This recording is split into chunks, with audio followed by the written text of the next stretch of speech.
ಸ್ನೇಹಿತರೆ, ನಮ್ಮ ವಿಡಿಯೋ ನೋಡುತ್ತಿದ್ದರೆ ದಯವಿಟ್ಟು ನಮ್ಮ ಚಾನೆಲ್ ಅನ್ನು ಸಬ್ಸ್ಕ್ರೈಬ್ ಮಾಡಿ. ನಿಮ್ಮ ಬೆಂಬಲವೇ ನಮ್ಮ ಶಕ್ತಿ. ಪ್ರತಿಯೊಂದು ಸಬ್ಸ್ಕ್ರಿಪ್ಷನ್ ನಮ್ಮನ್ನು ಇನ್ನಷ್ಟು ಉತ್ತಮ ವಿಷಯಗಳನ್ನು ತಯಾರಿಸಲು ಪ್ರೇರೇಪಿಸುತ್ತದೆ. ಹಾಗಾಗಿ ಸಬ್ಸ್ಕ್ರೈಬ್ ಮಾಡುವುದನ್ನು ಮರೆಯಬೇಡಿ.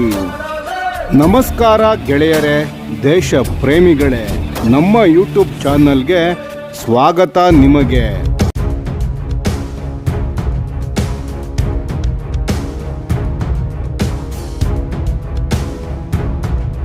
ತೇಜಸ್ MK1A ಮತ್ತು MK2 ಭಾರತದ ಫೈಟರ್ ರಿಯಾಲಿಟಿ ಭಾರತದ ಯುದ್ಧ ವಿಮಾನ ಕಾರ್ಯಕ್ರಮದ ಬಗ್ಗೆ ಇಂದು ಎದುರಾಗುತ್ತಿರುವ ಅತ್ಯಂತ ಗಂಭೀರ ಮತ್ತು ನ್ಯಾಯಸಮ್ಮತ ಪ್ರಶ್ನೆ ಒಂದೇ: ತೇಜಸ್ MK1A ವಿತರಣೆಗಳು ಎಲ್ಲಿ ಮತ್ತು ತೇಜಸ್ MK2 ಯಾವಾಗ ರೋಲ್ಔಟ್ ಆಗಲಿದೆ? ಈ ಪ್ರಶ್ನೆಗೆ ಉತ್ತರ ಸಿಗದಿರುವುದರಿಂದ ಸ್ಟ್ರಾಟಜಿಕ್ ಸಮುದಾಯದಲ್ಲೂ ಭಾರಿ ನಿರಾಶೆ ಎದುರಾಗಿದೆ. ತೇಜಸ್ MK1A ಸಮಯಕ್ಕೆ ಸೇರ್ಪಡೆ ಆಗಿದ್ದರೆ ಮತ್ತು MK2 ಕಾರ್ಯಕ್ರಮವನ್ನು ವೇಗಗೊಳಿಸಿದ್ದರೆ MRFA ಎಂಬ ವಿದೇಶಿ ಯುದ್ಧ ವಿಮಾನಗಳ ಆಮದು ಯೋಜನೆಗೆ ಇದೊಂದು ಅತ್ಯಂತ ಬಲವಾದ ಪ್ರತಿಸ್ಪರ್ಧಿಯಾಗಿರುತ್ತಿತ್ತು. ಆದರೆ ವಿಳಂಬಗಳ ಕಾರಣವಾಗಿ ವಿದೇಶಿ ಕಂಪನಿಗಳಿಗೆ ಮತ್ತೆ ಅವಕಾಶ ಸಿಕ್ಕಿದೆ ಮತ್ತು ಸಂಪೂರ್ಣ ಭಾರತೀಯ ಫೈಟರ್ ಜೆಟ್ ರಸ್ತೆ ನಕ್ಷೆಯು ರಾಜಕೀಯ ಹಾಗೂ ಕಾರ್ಯಾಚರಣಾತ್ಮಕ ಬಲ ಸ್ವಲ್ಪ ಕುಂದಿದೆ. ಮೊದಲ ಸಮಸ್ಯೆ ADA ಮತ್ತು HAL ಒಂದನ್ನು ಸ್ಪಷ್ಟವಾಗಿ ಅರ್ಥ ಮಾಡಿಕೊಳ್ಳಬೇಕು. ಏರೋಸ್ಪೇಸ್ ಕ್ಷೇತ್ರದಲ್ಲಿ ಬೆಸ್ಟ್ ಕೇಸ್ ಟೈಮ್ಲೈನ್ ಎಂದರೆ ಬಹುತೇಕ ಎಂದಿಗೂ ನಿಜವಾಗುವುದಿಲ್ಲ. ಒಂದು ಭಾರತೀಯ ಯೋಜನೆ ಒಪ್ಪಂದವಾದ 5 ವರ್ಷಗಳಲ್ಲಿ ಮೊದಲ ಯುದ್ಧ ವಿಮಾನ ವಿತರಣೆ ಎಂದರೆ ಅದನ್ನು ಅಸಮರ್ಥತೆ ಎಂದು ಕರೆಯಲಾಗುತ್ತದೆ. ಆದರೆ ಅದೇ ಮಾತನ್ನು ವಿದೇಶಿ ಕಂಪನಿಗಳಿಗೆ ಹೇಳಿದರೆ ಅದನ್ನು ಸಾಮಾನ್ಯ ಉದ್ಯಮದ ವಾಸ್ತವತೆ ಎಂದು ಒಪ್ಪಿಕೊಳ್ಳಲಾಗುತ್ತದೆ. ಈ ಡಬಲ್ ಸ್ಟ್ಯಾಂಡರ್ಡ್ ದೇಶೀಯ ಯೋಜನೆಗಳಿಗೆ ಭಾರಿ ಹಾನಿಯನ್ನು ಉಂಟು ಮಾಡುತ್ತದೆ. ತೇಜಸ್ MK1A ಯುದ್ಧ ವಿಮಾನಕ್ಕೆ ವಿಳಂಬಕ್ಕೆ ನಿಜವಾದ ಕಾರಣಗಳು. ತೇಜಸ್ MK1A ವಿಳಂಬಕ್ಕೆ ಮುಖ್ಯವಾಗಿ 2 ಕಾರಣಗಳು ಇವೆ.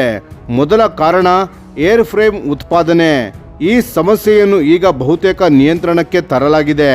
HAL ಈಗಾಗಲೇ ವರ್ಷಕ್ಕೆ 16 ಏರ್ ಫ್ರೇಮ್ ಉತ್ಪಾದನೆಯ ಹಂತವನ್ನು ದಾಟಿದೆ ಮತ್ತು ನಿಧಾನವಾಗಿ ಇನ್ವೆಂಟರಿ ಕೂಡ ಜಮಾ ಆಗುತ್ತಿದೆ.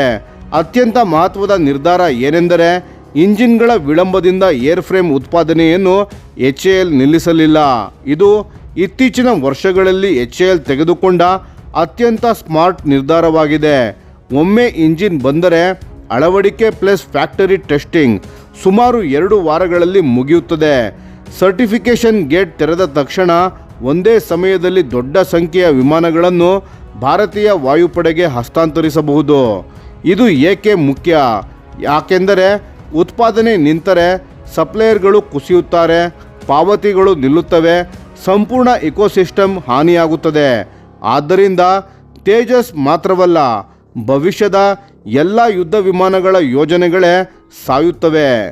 ಎರಡನೇ ಮತ್ತು ದೊಡ್ಡ ಸಮಸ್ಯೆ ಎಂದರೆ ಅದು ಅಮೆರಿಕದ GE ಇಂಜಿನ್ಗಳು. ಇದು ಸ್ಪಷ್ಟವಾಗಿ ಸತ್ಯವಾಗಿದೆ. ಭಾರತದ ಅಮೆರಿಕನ್ ಪ್ರೊಪಲ್ಷನ್ ಅವಲಂಬನೆ ಫೈಟರ್ ಜೆಟ್ಗಳಿಗೆ ಮಾತ್ರ ಅಲ್ಲ, ಟ್ರಾನ್ಸ್ಪೋರ್ಟ್ ವಿಮಾನಗಳು, ಹೆಲಿಕಾಪ್ಟರ್ಗಳು, ಯುದ್ಧ ನೌಕೆಗಳು, ಸಿವಿಲ್ ಏವಿಯೇಷನ್, ಕಂಪ್ಯೂಟಿಂಗ್ ಇನ್ಫ್ರಾಸ್ಟ್ರಕ್ಚರ್ ಎಲ್ಲದರಲ್ಲೂ ಅಮೆರಿಕದ ಇನ್ವಾಲ್ವ್ಮೆಂಟ್ ಇದೆ. ಭಾರತ ಅಮೆರಿಕ ಸಂಬಂಧಗಳು ಹಾಳಾದರೆ ಎರಡೂ ದೇಶಗಳು ದೊಡ್ಡ ಪರಿಣಾಮವನ್ನು ಎದುರಿಸಬೇಕಾಗುತ್ತದೆ. ಆದರೆ ಒಳ್ಳೆಯ ಸುದ್ದಿ ಏನೆಂದರೆ ಸರ್ಟಿಫಿಕೇಷನ್ ಪ್ರಕ್ರಿಯೆ ಈಗ ಅತ್ಯಂತ ವೇಗದಲ್ಲಿ ಅಂತಿಮ ಹಂತವನ್ನು ತಲುಪುತ್ತಿದೆ. Tejas MK1A weapons and systems update. ಮುಂದಿನ ಕೆಲ ತಿಂಗಳಲ್ಲಿ ತೇಜಸ್ ರಫೇಲ್ ಯುದ್ಧ ವಿಮಾನಗಳ ಒಪ್ಪಂದದೊಂದಿಗೆ ಬಂದ ಎಲ್ಲ ವೆಪನ್ಸ್ಗಳನ್ನು ಕ್ಯಾರಿ ಮಾಡುವ ಸರ್ಟಿಫಿಕೇಷನ್ ಪಡೆಯಲಿದೆ. ಅದಕ್ಕಾಗಿ ಭಾರತ $2 ಬಿಲಿಯನ್ ಹೆಚ್ಚು ಹಣವನ್ನು ಇಂಡಿಯನ್ ಪೆಸಿಫಿಕ್ ಎನ್ಹಾನ್ಸ್ಮೆಂಟ್ ಅಡಿಯಲ್ಲಿ ಖರ್ಚು ಮಾಡಲಿದೆ. ಇದಕ್ಕೆ ಜೊತೆಗೆ ಇಸ್ರೇಲ್ನ ಬಹುತೇಕ ಏರ್ ಟು ಗ್ರೌಂಡ್ ವೆಪನ್ಸ್ ಕುಟುಂಬ ಎಲ್ಲ ಪ್ರಮುಖ ಭಾರತೀಯ ಶಸ್ತ್ರಾಸ್ತ್ರಗಳು ಒಗ್ಗೂಡಿಸಲಾಗುತ್ತಿವೆ. ಅಸ್ತ್ರ ಮಿಸೈಲ್. ತೇಜಸ್ MK1Aಗೆ ದೊಡ್ಡ ಬಾಟಲ್ ನೆಕ್ ಆಗಿದ್ದ ಅಸ್ತ್ರ ಇಂಟಿಗ್ರೇಷನ್ ಈಗ ಸಂಪೂರ್ಣವಾಗಿದೆ. ಆಸ್ರಾಮ್ ಡ್ಯುಯಲ್ ಪೈಲೋನ್ ಮೇಲೆ 2 ಕ್ಷಿಪಣಿಗಳೊಂದಿಗೆ ಹಲವು ಫ್ಲೈಟ್ ಟ್ರಯಲ್ಸ್, ಕನಿಷ್ಠ 1 ಲೈವ್ ಫೈರಿಂಗ್ ಈಗಾಗಲೇ ಆಸ್ರಾಮ್ ಕ್ಷಿಪಣಿಯೊಂದಿಗೆ ನಡೆದಿದೆ. ಎಲೆಕ್ಟ್ರಾನಿಕ್ ವಾರ್ಫೇರ್ ASPJ ಇಂಟಿಗ್ರೇಷನ್ ಪೂರ್ಣವಾಗಿದೆ. ಎಲ್ಟಾ ರೆಡಾರ್ ಮತ್ತು ಎಲ್ಟಾ ಪಾಡ್ ಸಂಪೂರ್ಣ ಆಪರೇಷನಲ್ ಆಗಿದೆ. DRDOದ ಸ್ವಂತ ಪಾಡ್ ಇನ್ನೂ ಹೆಚ್ಚು ಸಾಮರ್ಥ್ಯ ಹೊಂದಿದ್ದು ಈಗಾಗಲೇ ಹಾರುತ್ತಿದೆ. ಉತ್ತಮ್ AESA ರೆಡಾರ್, DRDOದ ASPJ ಪಾಡ್ ಪ್ರಸ್ತುತ ಎಲ್ಟಾ ಸಂಯೋಜನೆಗಿಂತ ಈಗಾಗಲೇ ಉತ್ತಮ ಪ್ರದರ್ಶನವನ್ನು ನೀಡುತ್ತಿದೆ. HAL ಹ್ಯಾಂಗರ್ಗಳು ಡೆಲಿವರಿ ಮಾಡಲಾಗದ ವಿಮಾನಗಳಿಂದ ತುಂಬುತ್ತಿರುವುದರಿಂದ ಟೆಸ್ಟಿಂಗ್ ಮತ್ತು ಸರ್ಟಿಫಿಕೇಷನ್ ಪ್ರಕ್ರಿಯೆ ಅತಿ ವೇಗದಲ್ಲಿ ನಡೆಯುತ್ತಿದೆ. ತೇಜಸ್ MK2 ಯುದ್ಧ ವಿಮಾನದ ಸಂಪೂರ್ಣ ವಿಭಿನ್ನ ಕತೆ. ತೇಜಸ್ MK1A ನಲ್ಲಿ HAL ಮುಖ್ಯ ಡಿಸೈನರ್ ಆ್ಯಂಡ್ ಫೈನಲ್ ಅಸೆಂಬ್ಲರ್ ಆಗಿದೆ. ADA ಕನ್ಸಲ್ಟೆನ್ಸಿ ಪಾತ್ರವನ್ನು ನಿರ್ವಹಿಸುತ್ತಿದೆ. ಆದರೆ MK2 ನಲ್ಲಿ ADAನೇ ಪ್ರೈಮರ್ ಡಿಸೈನರ್ ಆಗಿದೆ. ತೇಜಸ್ MK2 ಅನ್ನು ಮೊದಲ ದಿನದಿಂದಲೇ ಡಿಸ್ಟ್ರಿಬ್ಯೂಟೆಡ್ ಮ್ಯಾನುಫ್ಯಾಕ್ಚರಿಂಗ್ಗೆ ಅನುಕೂಲವಾಗುವಂತೆ ಡಿಸೈನ್ ಮಾಡಲಾಗಿದೆ. Tejas MK1A versus Tejas MK2. ಇಲ್ಲಿ ಒಂದು ವಿಷಯವನ್ನು ಮೊದಲು ಸ್ಪಷ್ಟವಾಗಿ ಅರ್ಥ ಮಾಡಿಕೊಳ್ಳಬೇಕು. ತೇಜಸ್ MK1A ಒಂದು ಎವಲ್ಯೂಯೇಷನ್, ತೇಜಸ್ MK2 ಒಂದು ರೆವಲ್ಯೂಷನ್. ವಿನ್ಯಾಸ ಮತ್ತು ಗಾತ್ರ. ತೇಜಸ್ MK1A ಮೂಲ LCA ತೇಜಸ್ ವಿನ್ಯಾಸದ ಮೇಲೆ ಅಭಿವೃದ್ಧಿ ಆಗಲಿದೆ. ಸಣ್ಣ ಗಾತ್ರದ single engine light fighter jet ಆಗಿದೆ. ಇತ್ತೀಚಿನ ಅಗತ್ಯಗಳಿಗೆ ಅಪ್ಗ್ರೇಡ್ ಮಾಡಿದ ಒಂದು ಪ್ಲಾಟ್ಫಾರ್ಮ್ ಆಗಿದೆ. ಆದರೆ ತೇಜಸ್ MK2 ಸಂಪೂರ್ಣ ಹೊಸ ವಿನ್ಯಾಸ, ದೊಡ್ಡ ಗಾತ್ರದ ಮೀಡಿಯಂ ವೆಯ್ಟ್ ಫೈಟರ್ ಜೆಟ್ ಆಗಿರಲಿದೆ. ಹೆಚ್ಚಿನ ಇಂಧನ, ಹೆಚ್ಚಿನ ಪೇಲೋಡ್ ಹಾಗೂ ಹೆಚ್ಚಿನ ರೇಂಜ್ ಉಳ್ಳದ್ದಾಗಿದೆ. ತೇಜಸ್ MK2 ಯುದ್ಧ ವಿಮಾನವನ್ನು ಮೊದಲ ದಿನದಿಂದಲೇ ಫ್ಯೂಚರ್ ಕಂಬ್ಯಾಟ್ ನೀಡ್ಸ್ಗಳನ್ನು ಗಮನದಲ್ಲಿಟ್ಟುಕೊಂಡು ರೂಪಿಸಲಾಗಿದೆ. ಉತ್ಪಾದನಾ ತತ್ವ, manufacturing philosophy. Tejas MK1A sub assemblies ಹೆಚ್ಚಾಗಿ ಸ್ಟ್ರಕ್ಚರಲ್ ಮಾತ್ರವಾಗಿದೆ. ವೈರಿಂಗ್, ಪ್ಲಂಬಿಂಗ್, ಏವಿಯಾನಿಕ್ಸ್, ಇಂಟಿಗ್ರೇಷನ್ ಎಲ್ಲವೂ HALನ ಫೈನಲ್ ಅಸೆಂಬ್ಲಿ ಲೈನ್ನಲ್ಲಿ ನಡೆಯಲಿದೆ. ಫೈನಲ್ ಅಸೆಂಬ್ಲಿ ಲೈನ್ ಹೆಚ್ಚು ಸಮಯವನ್ನು ತೆಗೆದುಕೊಳ್ಳುತ್ತದೆ. ತೇಜಸ್ MK2 ಸಬ್ ಅಸೆಂಬ್ಲೀಸ್ ಸಪ್ಲೈಯರ್ಸ್ ಹಂತದಲ್ಲೇ ಇಂಟರ್ನಲಿ ವೈರ್ಡ್, ಪ್ಲಂಬ್ಡ್ ಮತ್ತು ಇಂಟಿಗ್ರೇಟೆಡ್ ಆಗಿರುತ್ತದೆ. HALನಲ್ಲಿ ನಡೆಯುವುದು ಫಾಸ್ಟ್ ಫೈನಲ್ ಮೇಟಿಂಗ್ ಮಾತ್ರ. ಇದರಿಂದ ತೇಜಸ್ MK2 ಯುದ್ಧ ವಿಮಾನಗಳ ನಿರ್ಮಾಣದ ವೇಗ ತೇಜಸ್ MK1Aಗಿಂತ ಬಹಳ ಹೆಚ್ಚಾಗಲಿದೆ. ತೇಜಸ್ ಯುದ್ಧ ವಿಮಾನದ ನಿರ್ಮಾಣ ಸಮಯ.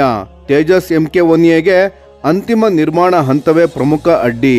ಪ್ರತಿ ವಿಮಾನಕ್ಕೆ ಹೆಚ್ಚು ಮಾನವ ಶ್ರಮ ಬೇಕಾಗುತ್ತದೆ. ತೇಜಸ್ MK2 ಕೆಲಸದ ಬಹುಪಾಲು ಪೂರೈಕೆದಾರರಲ್ಲೇ ಮುಗಿಯುತ್ತದೆ. ಅಂತಿಮ ಹಂತದಲ್ಲಿ ಕಡಿಮೆ ಸಮಯ ತಗುಲಲಿದೆ. ವ್ಯವಸ್ಥೆ ಪರಿಪಕ್ವವಾದ ನಂತರ ಉತ್ಪಾದನೆಯು ವೇಗವಾಗಿ ನಡೆಯುತ್ತದೆ. ದೀರ್ಘಾವಧಿಯಲ್ಲಿ ತೇಜಸ್ MK2 ನಿರ್ಮಾಣ MK1Aಗಿಂತ ವೇಗವಾಗುತ್ತದೆ. ವ್ಯವಸ್ಥೆಗಳ ಅಳವಡಿಕೆ. ತೇಜಸ್ MK1Aಗೆ ಎಲ್ಲ ವ್ಯವಸ್ಥೆಗಳ ಅಳವಡಿಕೆ ಒಂದೊಂದಾಗಿ ನಡೆಯುತ್ತದೆ. ಪರೀಕ್ಷೆ ಮತ್ತು ಪ್ರಮಾಣೀಕರಣ ಹೆಚ್ಚು ಸಮಯ ತೆಗೆದುಕೊಳ್ಳುತ್ತದೆ. ತೇಜಸ್ MK2ಗೆ ಹಲವಾರು ವ್ಯವಸ್ಥೆಗಳು ಒಂದೇ ಸಮಯದಲ್ಲಿ ಅಳವಡಿಸಲಾಗುತ್ತದೆ. ಪರೀಕ್ಷೆ ಮತ್ತು ಪ್ರಮಾಣೀಕರಣ ವೇಗವಾಗಿ ಮುಗಿಯುತ್ತದೆ. ಇದೇ ವಿಧಾನವನ್ನು ಮುಂದಿನ ಪೀಳಿಗೆಯ AMCA ಯುದ್ಧ ವಿಮಾನಗಳಿಗೂ ಬಳಸಲಾಗುತ್ತದೆ. ಕಾರ್ಯಕ್ಷಮತೆ ಮತ್ತು ಭವಿಷ್ಯದ ವೃದ್ಧಿ ಸಾಮರ್ಥ್ಯ. ತೇಜಸ್ MK1A ಒಂದು ಅತ್ಯುತ್ತಮ ಲಘು ಯುದ್ಧ ವಿಮಾನ. ಹೆಚ್ಚು ಆಯುಧಗಳು ಮತ್ತು ವ್ಯಾಪ್ತಿಗೆ ಭೌತಿಕ ಮಿತಿ. ತೇಜಸ್ MK2 ಹೆಚ್ಚು ಶಕ್ತಿ ಮತ್ತು ವೇಗವನ್ನು ಹೊಂದಿರಲಿದೆ. ದೊಡ್ಡ ರೆಡಾರ್ ಮತ್ತು ಶಕ್ತಿಶಾಲಿ ರಕ್ಷಣಾ ವ್ಯವಸ್ಥೆ ಮುಂದಿನ 30 ರಿಂದ 40 ವರ್ಷಗಳ ಸುಧಾರಣೆಗಳಿಗೆ ಅನುಕೂಲಕರವಾಗಲಿದೆ. ತೇಜಸ್ MK2 ಅನ್ನು ದೀರ್ಘಾವಧಿಗೆ ಬಳಸುವಂತೆ ರೂಪಿಸಲಾಗಿದೆ. ಕೈಗಾರಿಕಾ ಬೆಳವಣಿಗೆ. ತೇಜಸ್ MK1A ಒಂದು ಕೇಂದ್ರಿತ ನಿರ್ಮಾಣ ವ್ಯವಸ್ಥೆಯಾಗಿದೆ. ಖಾಸಗಿ ಉದ್ಯಮಗಳು ಕಲಿಕೆಯ ಹಂತದಲ್ಲಿವೆ. ತೇಜಸ್ MK2 ವಿಕೇಂದ್ರಿತ ನಿರ್ಮಾಣ ವ್ಯವಸ್ಥೆ ಹೊಂದಿದ್ದು ಖಾಸಗಿ ಉದ್ಯಮಗಳು ಸಂಪೂರ್ಣ ತಾಂತ್ರಿಕ ಜವಾಬ್ದಾರಿಯನ್ನು ವಹಿಸುತ್ತಿವೆ. ತೇಜಸ್ MK2 ಒಂದು ಯುದ್ಧ ವಿಮಾನ ಮಾತ್ರವಲ್ಲ, ಭಾರತದ ವೈಮಾನಿಕ ಕೈಗಾರಿಕೆಗೆ ತರಬೇತಿಯ ಕೇಂದ್ರವಾಗಿದೆ. ವಿಳಂಬಗಳ ಹಿನ್ನೆಲೆ. ತೇಜಸ್ MK1A ವಿನ್ಯಾಸ ಸ್ಥಿರವಾಗಿದೆ. ವಿಳಂಬದ ಪ್ರಮುಖ ಕಾರಣ ಪ್ರಮಾಣೀಕರಣ ಮತ್ತು ಇಂಜಿನ್. ತೇಜಸ್ MK2 ನಿರ್ಮಾಣ ಸಂಸ್ಥೆಯ ಸಮಯರೇಖೆ ವಾಸ್ತವ ಆಧಾರಿತ ಸಂಶೋಧನಾ ಸಂಸ್ಥೆಗಳ ಸಮಯರೇಖೆ ಹೆಚ್ಚು ಆಶಾವಾದಿತನದಿಂದ ಕೂಡಿದೆ.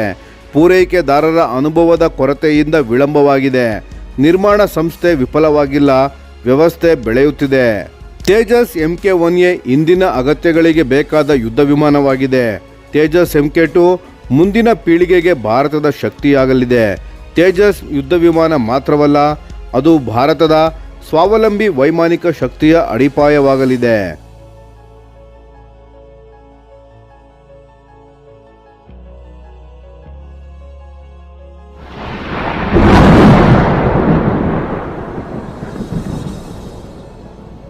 ಈ ವಿಡಿಯೋ ನಿಮಗೆ ಇಷ್ಟವಾಗಿದ್ದರೆ ಲೈಕ್ ಮಾಡಿ ಮತ್ತು ನಮ್ಮ ಚಾನೆಲನ್ನು ಸಬ್ಸ್ಕ್ರೈಬ್ ಮಾಡಿ ಹಾಗೂ ಬೆಲ್ ಐಕಾನ್ ಒತ್ತಿ. ಯಾವ ಅಪ್ಡೇಟ್ಗೂ ಮಿಸ್ ಆಗಬೇಡಿ. ಡಿಫೆನ್ಸ್ ಸುದ್ದಿಗಳನ್ನು ತ್ವರಿತವಾಗಿ ಪಡೆಯಿರಿ. ನಿಮ್ಮ ಬೆಂಬಲವೇ ನಮ್ಮ ಶಕ್ತಿ. ಭಾರತ ಬಲಿಷ್ಠವಾಗಲಿ ಎಂದು ಆಶಿಸುತ್ತಾ ಭಾರತ ಮಾತೆಗೆ ಜೈ. ಧನ್ಯವಾದಗಳು.